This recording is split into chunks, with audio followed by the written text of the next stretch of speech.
কুত্তার আচ্ছা বাচ্চার মাথা নিয়ে আমি প্রথমে ভাবছি কিছু নোংরা হতে নিয়ে যাচ্ছে, পালাচ্ছিলাম। তারপর ভালো করে লক্ষ্য করে দেখি কি এটা বাচ্চার মাথা।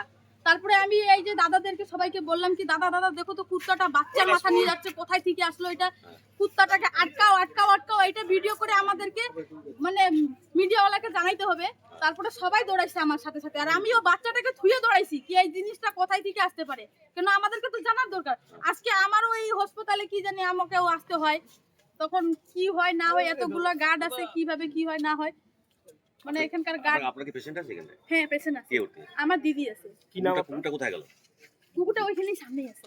ওখানেই আছে? হ্যাঁ, তারপরে দেখছি দাদাদেরকে বলছি কি ধরো ধরো, তারপরে এখানকার নার্স আর আরেকজন আসছে বাচ্চার মাথা তুলতে, তো মাসিমা তুলতে যাচ্ছিল, তো আমি বললাম কি দেখো আমরা তুলতে দিব না যতক্ষণ মিডিয়া বা পুলিশ না আসে, আমরা তুলতে দিব না।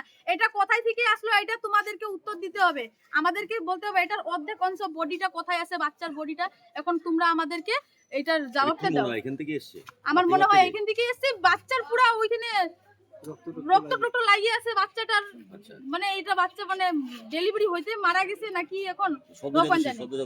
হ্যাঁ, এখন কার শিশু এখন যার ও ঠিকই খোঁজ নিবেনি। কি নাম আপনার? আমার নাম রমা নাইক।